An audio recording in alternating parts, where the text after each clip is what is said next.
तुम में से ज़्यादातर लोग अपीयरेंस दिया है कोर्ट के अंदर। हम लोग सिविल सूट फाइल करते हैं, रिट पिटीशन फाइल करते हैं या क्रिमिनल एप्लीकेशन फाइल करते हैं। फाइल होने के बाद तुम डेट लेने जाते हो, अपीयरेंस देते हो, सर अभी हम हमारे सीनियर नहीं हैं, डेट लेते हो और तुम लोग आ जाते हो। लेकिन कोई भी सूट, अगर कोई भी रिट पिटीशन अगर पेंडिंग होता है तो उस during the pendency of the any suit sometime you have to file some applications. हम उसको प्रेसिपी के रूप में बोल सकते हैं या कोई हम अप्लीकेशन बोल सकते हैं या कोई लेटर बोल सकते हैं, अलग अलग वर्ड उसके लिए इस्तेमाल होता है। लेकिन praecipe is the common word, praecipe move करना है। सपोज तो आज हम ये जानेंगे कि हम कोई भी कोर्ट में अगर हम pending during the pendency of the suit, आज हमने सिविल सूट के बारे में बात कर रहे हैं, और कोई भी अगर सूट अगर पेंडिंग है और हमें थोड़ी उसमें कुछ चेंजेस करनी है या कोर्ट से हमें कोई प्रे करना है, कोई हमारी पार्टी कोर्ट में अपीयरेंस नहीं दे पा रही है, करेक्ट, या हमें डेट लेना है, करेक्ट, या हमें सूट के अंदर कुछ चेंजेस करने हैं या हमें कुछ पार्टी को ऐड करना है या किसी पार्टी को उसमें से रिमूव करना है, तो उसके लिए अलग अलग एप्लीकेशन हम दोनों को देनी पड़ती है। तो हम आज ये बात करेंगे कि during pendency of the suit हम एप्लीकेशंस जो ड्राफ्ट करेंगे तो उसका फॉर्मेट क्या होगा, उसका कंटेंट क्या होगा, हमारा प्रेयर कोर्ट के साथ क्या होना चाहिए, तो इसके बारे में आज हम बात करने वाले हैं।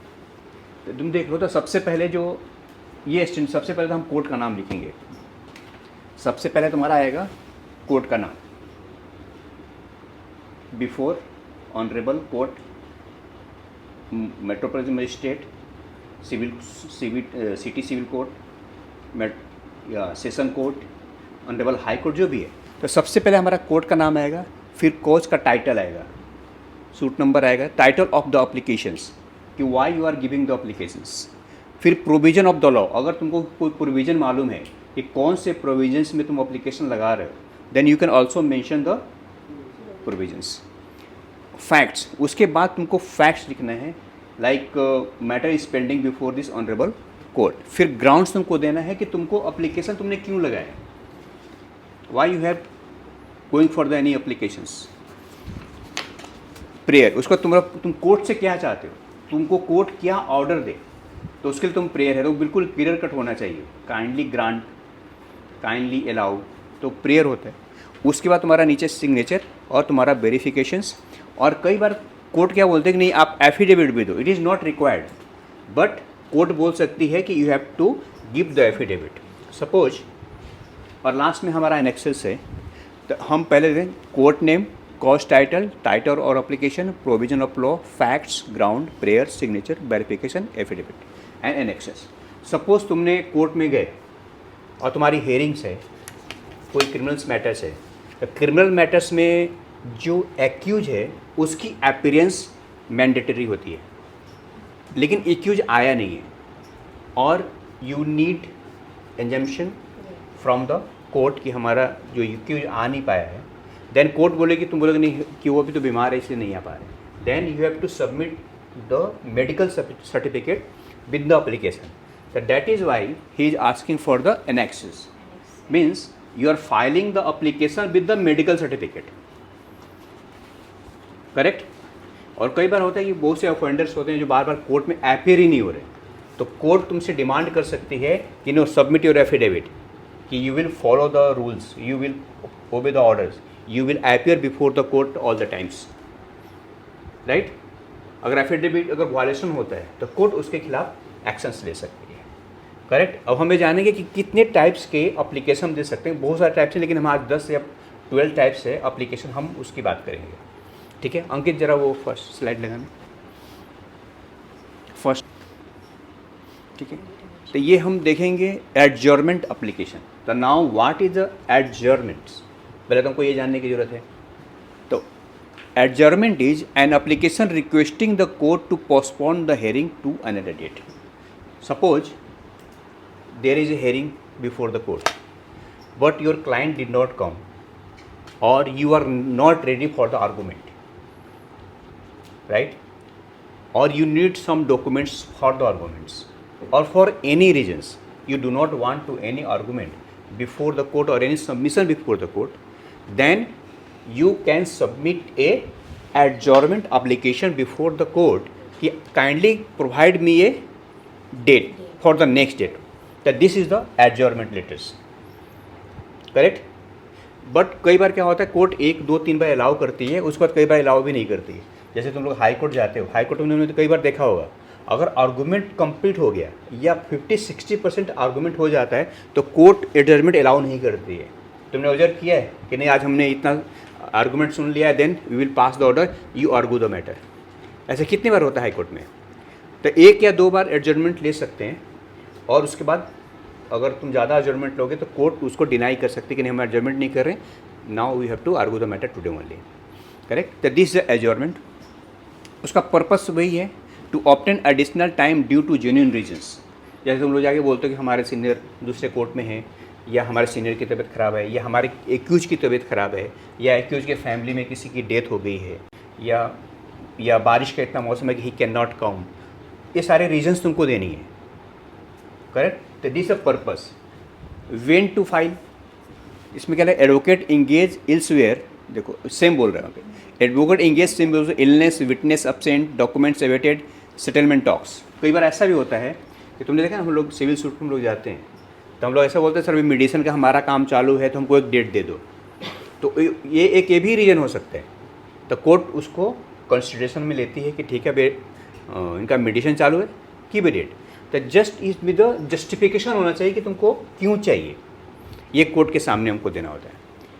और तुम्हारे, जैसे मैंने बताया, तुमको लगता है कि अगर अप्लीकेबल कोई लॉ तुमको मालूम है, देन यू कैन मेंशन कि under which law you are praying to the court, you can also mention on this, correct. अब next, now it is a amendment application. So what is the amendment application? Amendment application is an application seeking permission to amend, add, delete or correct pleading. Suppose you file suit or any writ petition, right? But you want to amend the writ petition or suit. It may be some prayer, it may be some respondent name, it may be some annexes. You want to change some in your writ petition or your suits, then you can also file a application before the court. This is the law, this is the order 6 rule 17 CPC. तो ये क्या बोलते हैं कि अगर आपको अपने जो पेंडिंग केसेज हैं और पेंडिंग केसेस में आपको प्लेंट को अगर रिमूव करना है या अमेंड करना है, देन इस रूल्स में you can file the applications before the any court. It is CPC हो सकता है, हाई कोर्ट हो सकता है, you can file this one. तो ऐसे एप्लीकेशन को हम अमेंडमेंट एप्लीकेशन बोलते हैं, correct. Next, इम्प्लीडमेंट applications.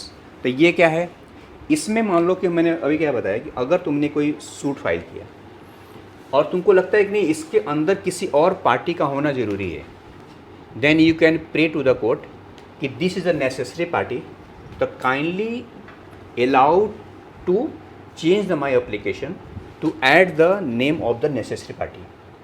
So this application is the impediment applications, correct. जैसे मान लो कि when to file, अभी जैसे पनवेल कोर्ट में कौन गया था मेरे साथ, साक्षी गई. तो पनवेल कोर्ट ने क्या बोला कि किसी की डेथ हो गई है, डेथ होने के बाद लीगल हेयर्स को हमको बोर्ड के ऊपर लेकर आना है. तो सामने हमारा आर्गूमेंट हुआ था, तो कोर्ट ने बोला कि जितने लीगल हेयर्स हैं आप उसको बोर्ड पर लेकर आओ. तो एक ये रीज़न हो सकता है हमारा नेसेसरी पार्टी को ऐड करने के लिए. किसी फादर की डेथ हो गई तो उसके बच्चे जो हैं वो they will be the respondent, तो बच्चों का नाम उसके ऊपर आएगा. तो इस तरह की अप्लीकेशंस के लिए हम इम्प्लीमेंट अप्लीकेशन फाइल कर सकते हैं. जैसे कोई को ऑनर है, सपोज को ऑनर से मतलब एक प्रॉपर्टीज है ए की, ए ने बेचा सी को, ठीक है. ए और सी के बीच ट्रांजेक्शन है, सेल एग्रीमेंट, करेक्ट. लेकिन तुमने उसके बाद तुमने सूट फाइल कर दिया अगेंस्ट ए और सी, लेकिन during the pendency of the suit C ने क्या किया, उसको डी को फिर सेल कर दिया. It means D is now is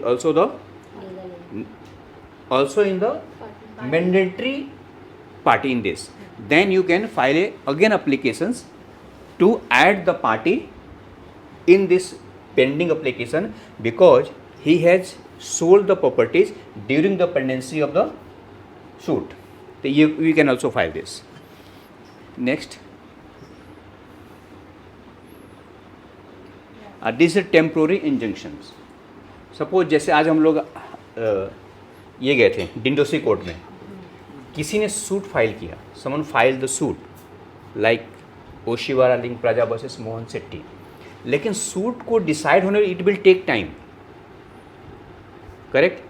तो कुछ छोटे रीजन्स के लिए जो तुमको इमीडिएट रिलीफ चाहिए, जैसे रिस्पोंडेंट के खिलाफ कोई रिलीफ चाहिए कि he should not interfere to our any legal work, he should not create the third party interest in the any legal properties, he should not leave the country without permission of the court, any way you can take in this. तो during the pendency of the suit तुमको immediate कोई court से relief चाहिए तो हम उसको injunctions, letter of injunction हम उसको बोलते हैं, करेक्ट। तो टेम्पोररी इंजंक्शन हो गया pending disposal of the suit, जब तक सूट पेंडिंग है, जब तक वो डिस्पोजल नहीं हो रहा तब तक के लिए हमको परमिशन दे दो। जैसे एक फैमिली कोर्ट का हमारा उसको देख रहे थे, जो बोरीवली का क्लाइंट है, उसमें कोर्ट ने हस्बैंड को घर बाहर जाने से मना कर दिया।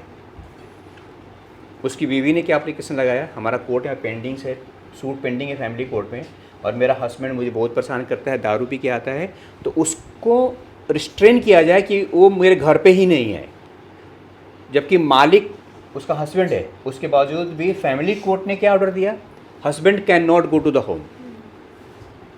हुआ कि नहीं हुआ?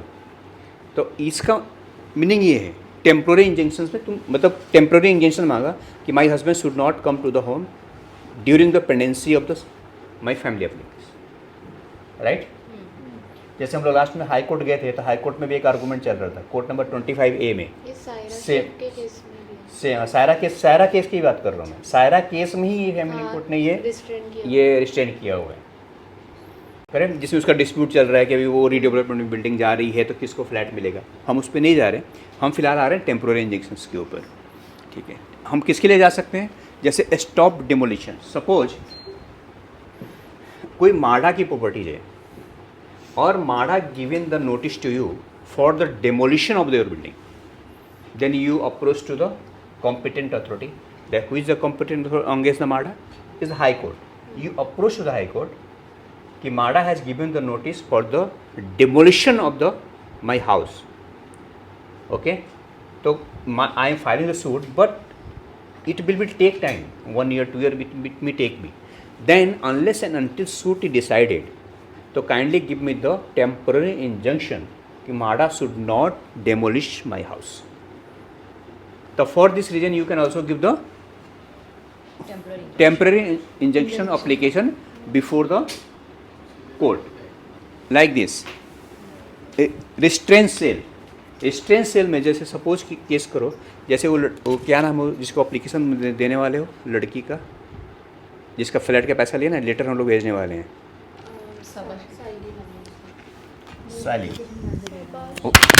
साली का क्या केस है, सुप्रिया सार्वी वाला जो उनकी नीज उनके उसमें रह रही है, नहीं जिसका लेटर तुम चेन्नई भेजने वाले हो, चेन्नई भेजने वाले उनका उनसे उन्होंने मॉर्गेज में उसके डैड ने क्लाइंट से पैसे लिए हुए थे 2 लाख के अबाव, एंड अभी वो सेटल करने के लिए रेडी है, इन सर्टेन अमाउंट वो सेटलमेंट के लिए रेडी है, और उनका फ्लैट मॉर्गेज पे है, तो उनको मीडिएशन के लिए लेटर भेज रहे हैं कि या तो आप आके हम लोग के साथ सेटलमेंट कीजिए वरना फिर we'll sell your flat. Suppose अगर इस तरह की कोई एप्लीकेशन आती है, मीडिएशन का हमने लेटर भेजा, और मीडिएशन लेटर भेजने के बाद अगर सामने वाला कोई रिस्पॉन्ड नहीं करता है, then we can approach to the court कि हाँ ये ट्रांजेक्शन हमारा है, we attempted for the mediation, it is also failed, we did not get any response from the clients, I am filing this suit, अब with suit you can put a notice of motions.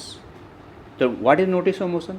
Notice of motion is the some prayer to the court, like he should not create third party rights, कि जब तक हमने किसी अंगेज के पैसे के किसी फ्लैट के अंगेज हमने पैसा दिया है, तो जब तक हमारा सेटलमेंट नहीं होता है तब तक वो फ्लैट किसी थर्ड पर्सन को सेल नहीं होना चाहिए। तो इस तरह के एप्लीकेशंस भी हम कोर्ट के अंदर हम लगा सकते हैं। नेक्स्ट,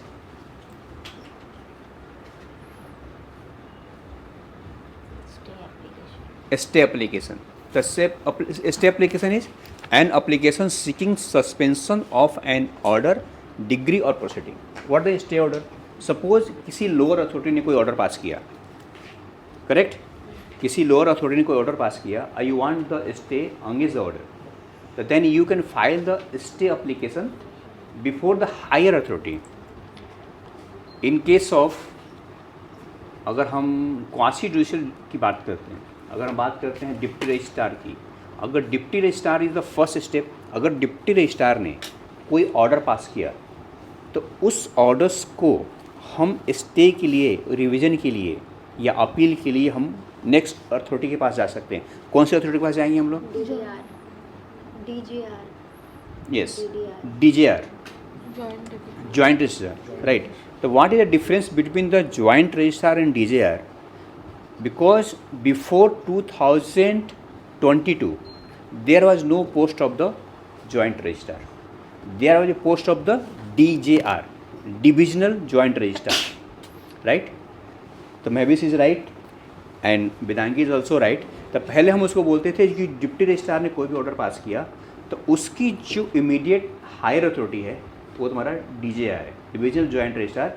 लेकिन 2022 में क्या हुआ, ये राइट्स डिवाइड हो गए। तो जो राइट्स पहले DJR के पास था उसमें से काफ़ी सारे राइट्स उन्होंने एक पोस्ट क्रिएट किया जॉइंट रजिस्ट्रार का, और जॉइंट रजिस्ट्रार को वो राइट्स दे दिए, करेक्ट। तो कोई भी अगर डिप्टी से ऑर्डर पास करता है तो उसका नेक्स्ट अथॉरिटी कुछ तो जाएगी जॉइंट रजिस्ट्रार के पास।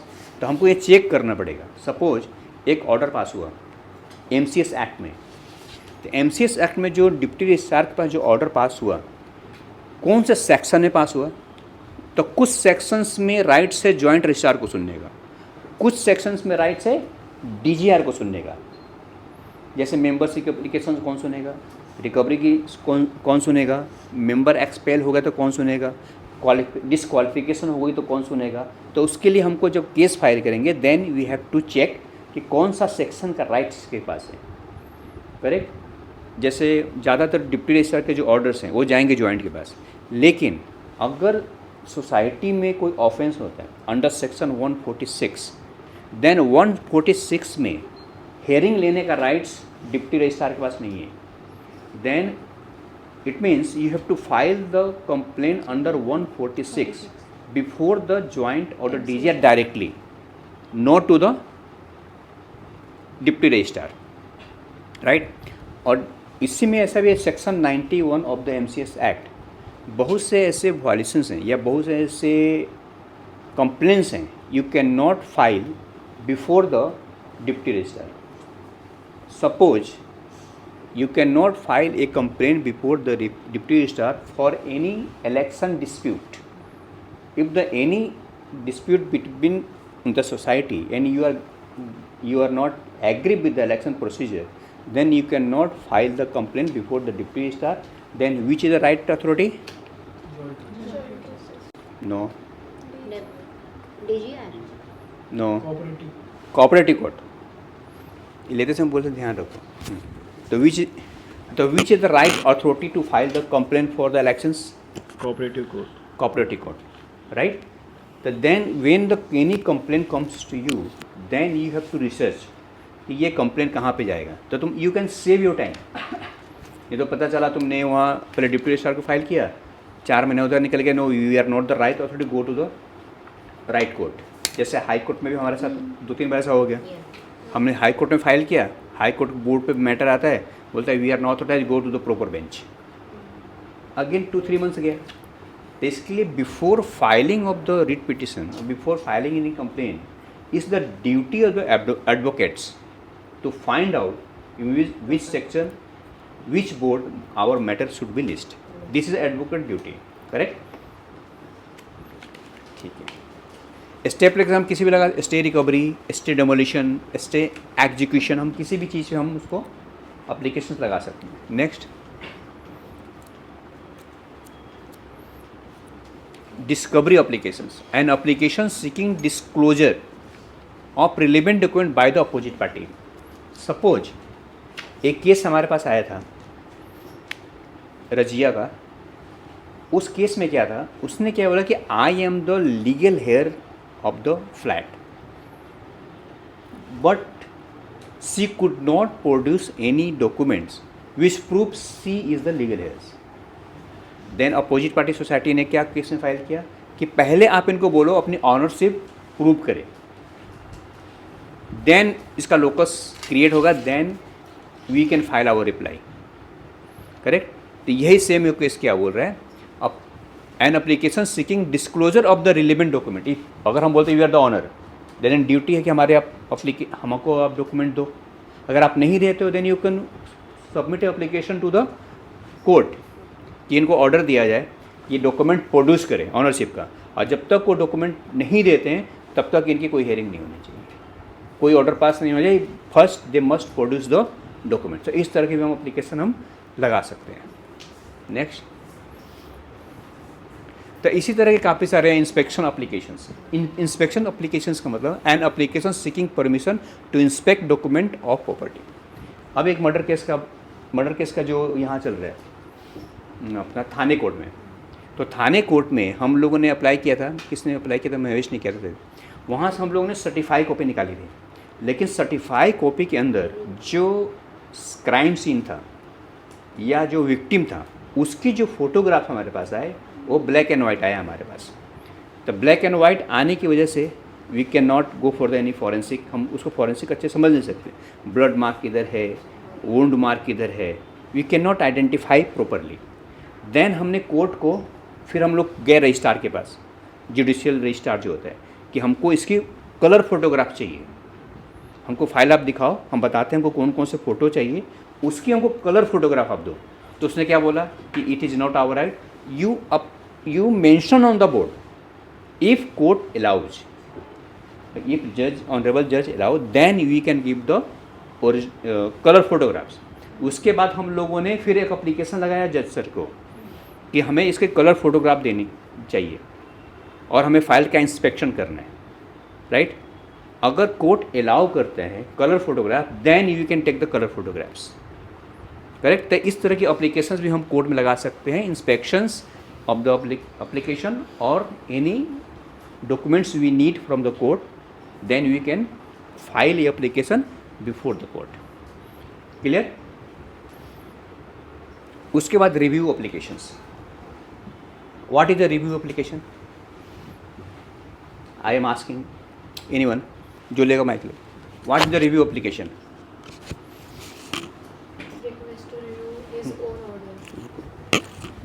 जो भी आंसर तो मालूम बोलो, बाद में करेक्ट हम करेंगे बाद में। What is review application? उन्होंने जो ऑर्डर पास किया है वही ऑर्डर को वापस से रिव्यू मतलब देख के रिक्वेस्ट कर रहे हैं। दोबारा एक बार। टू रिक्वेस्ट किसको?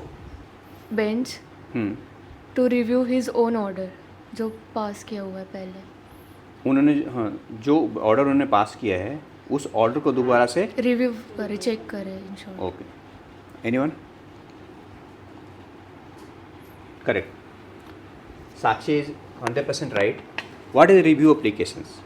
द रिव्यू एप्लीकेशंस किसी भी कोर्ट ने अगर कोई ऑर्डर पास किया है, कोई लोअर कोर्ट हो या हाई कोर्ट हो, अगर कोई भी ऑर्डर वो कोर्ट पास करती है तो उसको रिव्यू एप्लीकेशन हम सेम कोर्ट में फाइल कर सकते हैं। लेकिन इसके अंदर ये 100% करेक्ट नहीं है ये सेंटेंस, बिकॉज अगर कोई भी कोर्ट कोई ऑर्डर पास करती है तो उसके अपने ऑर्डर्स को रिव्यू करने का राइट्स उसको नहीं है। बहुत से मैटर्स में ऐसा है, सपोज अगर तुमने कोई बेल एप्लीकेशन लगाया मजिस्ट्रेट के पास लोअर कोर्ट में, ठीक है, और वो बेल एप्लीकेशन तुम्हारा रिजेक्ट हो जाता है, तो क्या हम सेम मजिस्ट्रेट के पास हम रिव्यू एप्लीकेशन लगा सकते हैं कि आपने बेल गलत रिजेक्ट किया, आप दोबारा चेक करो? हायर अथॉरिटी को यस, हम उसके पास दोबारा नहीं लगा सकते उसको कि आपने बेल का ऑर्डर गलत दिया है, अपने ऑर्डर को प्रीव्यू करो, उसकी एप्लीकेशन हम वहाँ पे नहीं लगाते हैं। या तो हम न्यू कॉज ऑफ एक्शन के साथ जाएंगे और उसके पुराने ऑर्डर को अगर हमको रिव्यू करना है then we must approach to the session court. Correct, वही उसको रिव्यू कर सकता है। सेम लाइक दिस, अगर डिप्टी रजिस्ट्रार ने कोई भी ऑर्डर पास किया, वो ऑर्डर गलत है या सही है या जो भी रीजन्स हैं, अगर उसके ऑर्डर को रिव्यू करना है तो he has not the right to review his own order. वो अपने ऑर्डर को रिव्यू नहीं कर सकता है, डीजीआर भी नहीं कर सकता है। इसका राइट्स केवल और केवल हाई कोर्ट के पास ही है। तो इसका हायरार्की क्या है? हायरार्की, सपोज अगर कोई बिल एप्लीकेशन लगी, वो रिजेक्ट हो गया, फिर तुम गए अपील में, तो इसका हायरार्की कैसे कैसे हम पहुंचेंगे, कहाँ से? हायरार्की बताओ क्या, कौन कौन से कोर्ट में हम जाएंगे, पहले कहाँ जाएंगे, फिर स्टेप क्या है उसका? मैजिस्ट्रेट कोर्ट, फिर सेशन कोर्ट, फिर high court and then supreme court. Yes, very good, she is right. तो ये हायरार्की हमारा ये है कि कोई भी लोअर कोर्ट अगर कोई ऑर्डर पास करती है, क्रिमिनल केस में मान लो, तो उसकी फर्स्ट अथॉरिटी जो है वो सेशन कोर्ट में हम पहले जाएंगे, और सेशन कोर्ट रिजेक्ट होने के बाद हम हाई कोर्ट को जाएंगे, और हाई कोर्ट ने रिजेक्ट किया देन हम you can go for the supreme court. तो रिव्यू करने का राइट्स साक्षी ने सही बोला, लेकिन हर बहुत सारे मामले में नहीं है। बहुत सारे मामले में they can review their own orders, लेकिन बहुत से मामले में उनके पास राइट्स नहीं कि दे कैन रिव्यू द। सर अभी समझो हाई कोर्ट में कोई ऑर्डर दिया है जज ने, तो वो हम अपील भी करते हैं ना कभी कभी वही ऑर्डर को, हाई तो कोर्ट फिर के ऑर्डर्स को। हाँ, तो फिर वो डिफरेंस क्या है रिव्यू एप्लीकेशन में और अपील में? यस, वेरी, कोई बताना चाहेगा what is the difference between the review and appeal?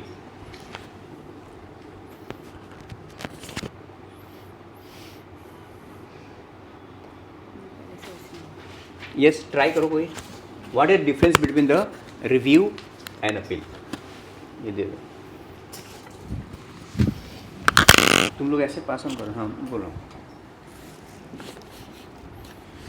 May be review application जो है वो उसी कोर्ट में चीफ जस्टिस कोर्ट रूम में फाइल करेंगे, और अपील जो है वो हायर अथॉरिटी कोर्ट के पास फाइल करेंगे। वेरी गुड, बिल्कुल राइट आंसर, बिल्कुल राइट आंसर। रिव्यू हम सेम कोर्ट में हम रिव्यू फाइल करते हैं, और अपील कब करते हैं? किसी लोअर कोर्ट ने ऑर्डर पास किया, then we are higher authority against the order pass by the lower court, against the order passed by the lower court, we are filing any application to the higher authorities called the appeal. Very much clear? Yes. Any question again? अच्छा, इसमें एक और exception है। Suppose हमने क्या बोला कि किसी डिप्टी रजिस्ट्रार या लोअर कोर्ट ने कोई ऑर्डर पास किया, लेकिन अपने ऑर्डर को वो रिव्यू नहीं कर सकती है, okay, but there is some regions where authority can review your order. Order का मतलब वो रिव्यू नहीं करेगी, कुछ टेक्निकल मिस्टेक है, डेट का नाम गलत, डेट अलग हो गया उसका, पार्टी का नाम गलत है उसके अंदर, कुछ कंटेंट दिखने में नहीं आ रहा है, राइट, कुछ टेम्परिंग हो गई है उसके अंदर। तो इस टाइप का एरर जो है वो ठीक कर सकता है, वो तुमको रिव्यू में चेंज करके दे सकता है, लेकिन ऑर्डर को पूरी तरह रिव्यू नहीं करेगा। फॉर एग्जांपल हमने ट्रैवल परमिशन के ऑर्डर में जो सिक्योरिटी अमाउंट था, हाँ, वो 2 लाख था, तो हमने उनको रिक्वेस्ट करके 1 लाख करवाया। 1 लाख क्या है, हाँ, तो वो रिव्यू बाद में उन्होंने किया ना 1 लाख रुपये। हाँ, किया उन्होंने। ऐसा भी किया हमने, कई बार डेट की भी चेंज की है। हाँ, डेट एक्सटेंड करवा दिया हाँ, है। डेट एक्सटेंड किया कि पहले ये परमिशन मिला था, अभी दिया जाए, हाँ, तो कोर्ट ने हमको करके दिया, वो भी ओरली ओरली डेट। हाँ, डेट। तो ये तो उसके लिए क्या हो गया, अगर तो रिव्यू एप्लीकेशन समझ में आ गया, क्लियर है? ठीक है, नेक्स्ट। यस सर, अगर हम इसमें इसके थ्रू भी चेंजेस करते हैं तो फिर ये अमेंडमेंट एप्लीकेशन देने का क्या ये है? हाँ, दोबारा का, अगर अमेंडमेंट एप्लीकेशन के में हम चेंजेस करते हैं, जैसे कोई डेट, नेम, जो भी इशू है उसमें, फिर रिव्यू में भी हम सेम है कि चेंज कर रहे हैं अगर date and amount and all, तो फिर वो एक ही बात हो रही है ना? यस, कोई बोलना चाहेंगे? सर वो जो अमेंडमेंट एप्लीकेशन है ना, वो सर वो जो हम फाइल करते हैं या जो भी हमारा डॉक्यूमेंट्स या जो भी प्लीडिंग्स के टाइम पे जो करेक्शन करना होता है उसके लिए है अमेंडमेंट एप्लीकेशन, और जो रिव्यू है वो कोर्ट के ऑर्डर के लिए है। वाह वाह, very good, very good, very good, correct, समझे? तो वो क्या बोल रही है कि हम जो अमेंडमेंट करते हैं वो अपने सूट का हम अमेंडमेंट करते हैं, जो फाइल हमने की है हम कोर्ट से प्रे करना है कि हमको उसके अंदर चेंज करना है। लेकिन रिव्यू का मतलब क्या है, जो ऑर्डर उसने पास किया उसमें हमको चेंजेस, हम उसको प्रे कर रहे हैं कि आप चेंज करके दो। तो this is the difference. Clear? Very good. Next, restoration applications. High court वाले बताओ भाई, what is the restoration application? Yes, restoration application जो डिस्पोज ऑफ हो गया, जो डिस्पोज हो गया उसको रिस्टोर करने के लिए, जो मैटर डिस्पोज हो गया उसको रिस्टोर करने के लिए। ठीक है। ये सर हमारी कोई तो केस थी, तो एग्जैक्ट नाम नहीं याद, तो तब बेंच ने भी बोला था कि बहुत सालों से आप ये केस को ही रिस्टोर कर रहे हो, तो सिमिलर काइंड ऑफ कि अब पुराना जो केस डिसमिस हो गया है उसको ही डिस्पोज हुआ है जो, उसको वापस से रिस्टोर करना। ओके, ठीक है, ये भी ऑलमोस्ट यू राइट। और कोई? देखो ऐसे एग्जाम्पल की जरूरत है। अभी हम लोग का खुद का केस था, ठीक है, रिट पिटिशन हमने फाइल किया। रिट पिटिशन फाइल होने के बाद एक लॉ क्या बोलता है कि when you file the any writ petition और एनी कंप्लेन, तो this the duty of the complainant to appear before the court, submit the documents and start the proceeding. उसने केवल कंप्लेंट फाइल कर दिया और he is not appearing before the court, the court can dismiss your applications. High court में तो immediate दो hearing में कोई नहीं आता तो डिसमिस ही करते हैं।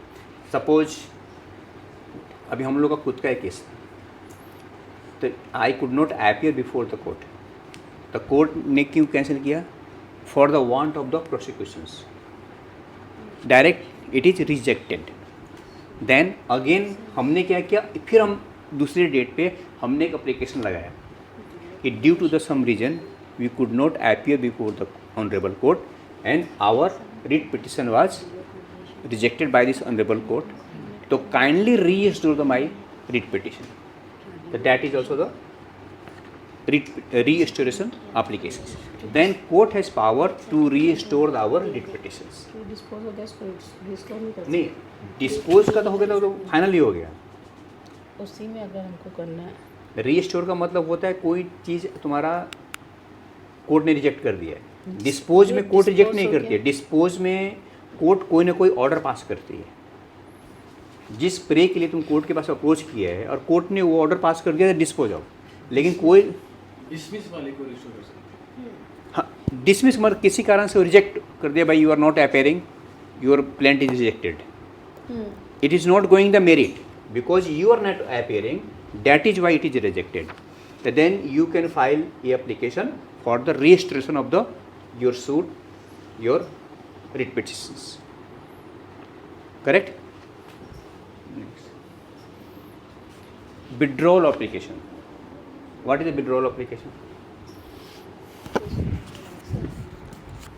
इफ़ कोई कोर्ट में जुरिस्डिक्शन प्रॉपर नहीं है तो the court asks as to इधर विड्रॉ और दे विल डिसमिस इट, जैसे गैब्रियल का हुआ था और आपने विड्रॉ कर लिया था केस क्योंकि जुरिस्डिक्शन प्रॉपर नहीं था, हाई कोर्ट में अपील नहीं कर सकते थे उस चीज़ के लिए। ठीक है, और कोई? उसी मैटर में जज ने हम सर को ऑप्शन दिया था कि हाँ कि आप विड्रॉ कर लो या फिर हम डिसमिस करते हैं, तो we choose safer option. Sir, we can also apply for withdrawal application when we want to withdraw the case, when we are ready to settle it outside court. Sometimes if we are ready to settle it through mediation or outside court, then we can apply for withdrawal application. You both are the partly right, she is 100% right. Correct? क्योंकि withdrawal applications के लिए इस case में क्या हुआ, court ने हमको बोला you can withdraw application otherwise we are going to reject, that is not a withdrawal application because court is dismissing your applications, court giving the options withdraw it और we are going for the dismiss. But as per the Vedangi, which application filed by us, any civil suit, any criminal complaint or any commercial suit or any writ petition and we want to withdraw our suit or the any writ petition, that application is called the withdrawal applications. Clear? Very good. Next, सब एक example के तौर पे withdrawal applications में Oshiwara link plaza का case तुमको मालूम होगा यहाँ का डिंडोसी कोर्ट में. तो there is a law section 80 of the CPC. तो सेक्शन 80 सीपीसी क्या बोलता है कि if you are filing any complaint against the government authority then you have to give the section 80 notice to the government authority for 60 days limitation period. It means तुमने कोई suit file किया और उस suit के अंदर तुमने government को तुमने पार्टी बनाया या किसी क्वासी जुडिशियल को तुमने पार्टी बनाया, तो सेक्शन 80 में उसको नोटिस पहले देना है कि ये हमारे सूट में आपका से मैटर पेंडिंग है और इस मैटर पे अगर आपने कोई भी एक्शन नहीं लिया then I will file the complain और I will exercise my another remedy against you. ये तुमको लीगल एक ड्राफ्टिंग करनी है और सेक्शन 80 में तुमको क्वासी जुडिशियल बॉडी को सबमिट करना है and you have to wait for the 60 days. और 60 डेज के बाद अगर तुम्हारा ग्रीवेंसेस नहीं सुनी जाती है then you can approach to the court. Then you have to mention in the your plaint कि order was passed and under section 8 notice is also given despite the authority has not take any actions. That is the CPC section 80. तो Oshiwara link plaza के case में क्या हुआ था, एक case उन्होंने file किया था मोहन शेट्टी के खिलाफ, लेकिन उन्होंने सेक्शन 80 का नोटिस उन्होंने सामने वाली पार्टी को नहीं दिया था. गवर्नमेंट किसको नहीं दिया था, क्वासी जुडिशियल बॉडी को उन्होंने सेक्शन 80 का नोटिस नहीं दिया था. और बाद में 2 साल के बाद उन्होंने बोला कि we want to withdraw the our plaint because we had not served the copy under section 80 to the government authority. That on this ground we want to withdraw our plaint. Correct? Then we argue before the court कि नहीं, you cannot withdraw because matter is on the final stage. Dindosi matter, you cannot withdraw, but court allowed and they imposed 10,000 rupees penalty on the Oshiwara link plaza. Okay, you can withdraw but you have to pay 10,000 rupees. Then Oshiwara link plaza paid me the 10,000 rupees. Paid me because I am the respondent. I objected कि you cannot withdraw. Then penalty was imposed 10,000 rupees and Oshiwara paid me in the name of the DD. I have not deposited but they send the DD to us. So this is the withdrawal application. Correct? Next, execution application. So what is the execution application? Suppose कोई भी order अगर court pass करती है take the position of the flat, correct, तो केवल इस order को पास करने से तो नहीं होगा, पोजीशन तो उसका नहीं होगा. देन नेक्स्ट प्रोसीजर क्या है, जैसे DRT है. DRT what is DRT? DRT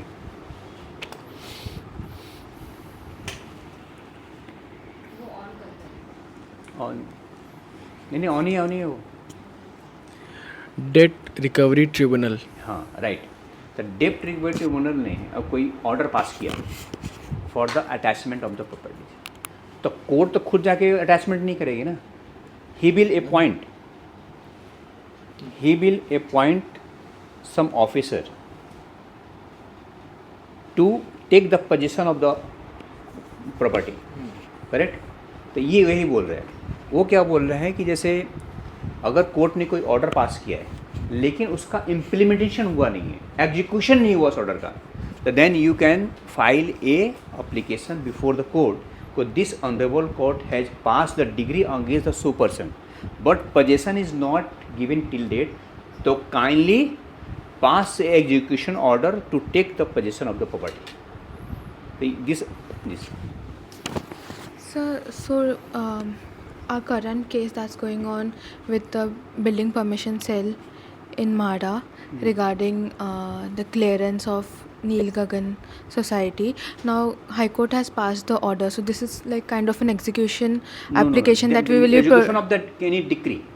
But order, sir, like High Court has already passed the order, so we can apply for an execution This is application in not front a- of this is not High an order. This is Court. direction. Okay. This is direction. But partly you are right. Our High Court has passed any directions. Lower authority is bound to compliance with the High Court directions. If the direction is not compliance by the lower authority, then 100% we can approach to the High Court. Okay, High Court has directed, but lower authorities have not compliance with. So then contempt of court is also applicable in this case. But it is talking about an application to enforce degree or order. एक order pass हो गया कि court ने order pass किया कि 15 दिन के अंदर इस फ्लैट का पोजीशन होना चाहिए, और 15 दिन में फ्लैट का पोजीशन नहीं हुआ, या माडा के अगेंस्ट कोई केस फाइल हुआ कि MHADA is not giving the position, correct, तो कोर्ट ने ऑर्डर पास किया no MHADA is doing wrong because all the ownership documents is valid and it must go to the any respondent or petitioner. Within 15 days, give the possession of the flat. This is the order passed by the court. Then within 15 days, MHADA is bound to deliver the possession. अगर possession नहीं होता है, then you can approach to the High Court. कि High Court has passed the order, but MHADA has not compliance with your order, तो kindly pass a execution degree. तो court में से go to the appropriate forum. It to the civil court, or High Court is an enormous power. High Court also can give, but in some time they prefer to for the immediate remedy which you have. Understood? Adjournments clear हो गया. Application जब during pendency of any suit or any litigation, the many types of application we can put before the court. Clear? अब हम देखेंगे कि उसका format क्या होगा, हम कैसे लिखें और क्या लिखें, हम उसके बारे में एक फॉर्मेट देखें. सर इम्प्लीडिंग एप्लीकेशन आया था जिसमें हमने ये देखा कि अगर हमको कोई रिस्पोंडेंट कोई दूसरी पार्टी ऐड करवानी है ना, तो ये एप्लीकेशन फाइल करेंगे.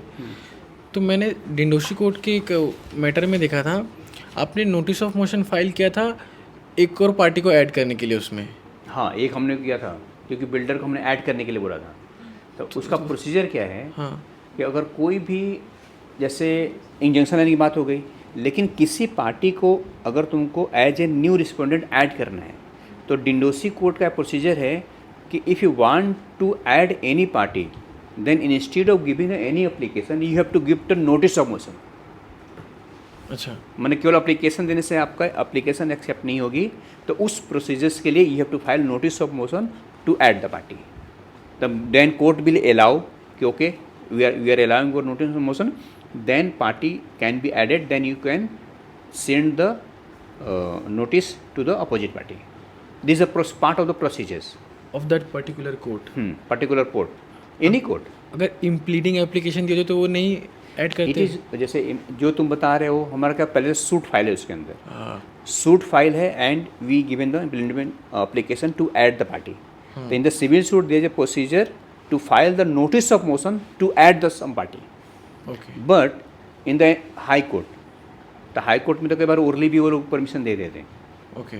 हाई कोर्ट में जो देखा होगा, तुम बोलोगे सर हमें किसी पार्टी को ऐड करना है तो काइंडली अलाउ, तो court without any application they allow कि okay you can file the within 2 weeks 3 weeks whatever it is, correct. लेकिन इसी तरह मान लो तुम्हारा ट्रायल कोर्ट है, कोई लोअर कोर्ट है, या कोई क्वासी जुडिशल बॉडीज है, तो वहाँ पे तुमको नोटिस ऑफ मोशन देने की जरूरत नहीं है, करेक्ट. क्वासी जैसे मान लो बीएमसी है, पुलिस कमिश्नर्स का चल रहा है, या तुम्हारा केस डीआरटी में चल रहा है, या डिप्टी रजिस्ट्रार के पास चल रहा है, या तुम्हारा केस एनडीपीएस में चल रहा है, करेक्ट. देन वहाँ पे तुम एक सिंपल एप्लीकेशन दे सकते हो कि अभी हमारी नॉलेज में है कि ये आदमी भी इसमें इन्वॉल्व हो सकता है, तो उसको भी एज ए एक्यूज ट्रीट किया जाए, उसको बुला के सुना जाए. क्लियर? ठीक. तो देखो अब हम अलग अलग कोर्ट में हम लोग जाते हैं, करेक्ट. जैसे अगर हम लोग डिंडोसी जाते हैं तो डिंडोसी कोर्ट, बोरीवली हम जाते हैं तो बोरीवली कोर्ट, अंधेरी जाते हैं तो अंधेरी कोर्ट, सिटी सिविल जाते हैं कोर्ट तो सिविल कोर्ट, एस्प्लांडे कोर्ट जाते हैं तो एस्प्लांडे कोर्ट, हाई कोर्ट जाते हैं तो हाई कोर्ट, अलग अलग कोर्ट रहते हैं। तो इस तरह की जब भी कोई हम एप्लीकेशन बनाएंगे, जब भी एप्लीकेशन एडजॉर्नमेंट्स एप्लीकेशन बनाएंगे, तो सबसे पहले हमारा जो है अप्लीकेबल लॉ, अगर तुमको मालूम है तो दो, ऐसा एक और बात है, ठीक है, उसमें जाते कोर्ट क्या बोलते हैं, you just mention the fact, it is not required to mention the section. बोलते आप केवल फैक्ट बोलो, then court can also decide कि कुछ which section is applicable. Correct. तो हर एप्लीकेशन में तुमको अगर सेक्शन नहीं मालूम है तो सेक्शन नहीं लिखने से भी अपना काम हो सकता है। इन द कोर्ट ऑफ, जो भी कोर्ट यहाँ पे लिखना है, in the court of honourable city civil Dindoshi, Borivali court, high court, session court, जो भी हम लिख लेंगे। उसके बाद जो तुम्हारा वो सूट का जो पेंडिंग्स हैं वहाँ पे चल रही है, सूट नंबर जो वहाँ पे पेंडिंग है, सूट का नंबर और कौन से ईयर में फाइल की गई थी वो तुमको देना है। उसके बाद तुमको देना है प्लेंटिव, जो भी प्लेंटिव का नाम है, उसके बाद वर्सेस जो रिस्पॉन्डेंट है उसका नाम तुमको देना है, उसके बाद most respectful so with. Correct. तो इसमें मैं तुमको ये बताना चाहूँगा कि इन दोनों के बीच में, जैसे प्लेंटिव और मोस्ट रिस्पेक्टफुल, इसके बीच में एक हेडिंग बनाओ कि why you are giving the application before the court, application for adjournment, application for mediation, application for add the party, application for argument, application for fast hearing। ये उसमें एक line हमको add करना है कि why you are approaching the court। तो उससे क्या होगा, एक लाइन में कोर्ट समझ जाएगी कि तुमने एप्लीकेशन क्यों फाइल किया। करेक्ट। ये फाइल करने का। उसके बाद फर्स्ट लाइन क्या लिखेंगे, the above suit is pending before this honourable court and is listed for hearing today. Correct. कोई बोर्ड पे हेयरिंग मैटर आज ही रखा गया है और तुमको नहीं, आज तुम you are not ready for the argument, then you can pray to the court कि नेक्स्ट डेट रखा जाए। करेक्ट। तो हम पहले लाइन में लिखेंगे कि मैटर इज टुडे पेंडिंग। और हम कभी कभी ऐसा भी होता है कि मैटर बोर्ड पे नहीं है लेकिन हमको आज के बोर्ड पे लेना है, अर्जेंट मैटर है, then you can also taken on board, हाँ, give the application taken on board कि matter is not listed today but it is most important, तो kindly take the matter today board. तो हो सकता है court allow करेगा या बोलेगा ठीक है हम लंच के बाद रखेंगे, and court has right to take the application on the same day. Very good, thank you Ankit. उसके बाद द सेकेंड लाइन क्या है, the applicant advocate is unable to proceed due to the genuine reason such as illness. मतलब why you are taking the adjournments, that you have to give the some reasons. उसके बाद क्या, the absence is bona fide and no prejudice will be cause if a short judgement granted. This is the standard format कि तुम ये court को बताते हो कि हम जो एडजॉर्नमेंट ले रहे हैं इसके पीछे हम आपको केस को डिले करने का हमारा कोई मकसद नहीं है या कोई हिडन हमारा एजेंडा नहीं है। This is a genuine reason, कोई बीमार है, कोई अवेलेबल नहीं है, किसी घर में शादी है, किसी की डेथ हो गई, कोई भी जेन्युइन रीज़न हो सकता है, तो we are approaching to the court with the bona fide intention. Suppose ऐसा क्यों लिखते हैं, अगर मान लो तुमने बोला कि मेरे घर में शादी है, मैरिज है, या किसी की डेथ हो गई है and I want the date, but it is not fact, next date पे कोई दूसरा जाके कंप्लेंट फाइल करे कि he has written in the application there was a marriage ceremony in his house but there is no marriage ceremony, right. तो court demand, भाई तो marriage का फोटोग्राफ ला के दिखाओ कि उसमें तुम्हारी शादी थी भी कि नहीं थी किसी की तुम्हारे घर में। अगर तुम नहीं दे पाते हो कोई evidence, then this line can be use against you. The absence is bona fide and no prejudice, but it means you have taken the adjournment on the false information. So always try to give the right information to the court. Correct? And now there is a prayer, simple, adjourn today hearing to another convenient date and pass further order as impaired. तो simple, तो सब कोई भी application देना हो इसके लिए पूरा चैप्टर है, लेकिन सिंप्लिसिटी क्या है, जिस भी कोर्ट में मैटर पेंडिंग है उस कोर्ट का नाम उसमें देना है, सूट का नाम देना है, रिट पिटिशन का नाम देना है, कंप्लेन का नाम देना है, शॉर्ट कॉज एक्शन जो भी नाम है, शॉर्ट कॉज एक्शन देना है, कमर्शियल जूरी और उसके बाद केस, उसका केस नंबर देना है। सूट नंबर हो सकता है, केस नंबर हो सकता है, एसएससी नंबर हो सकता है, आरसीसी नंबर हो सकता है।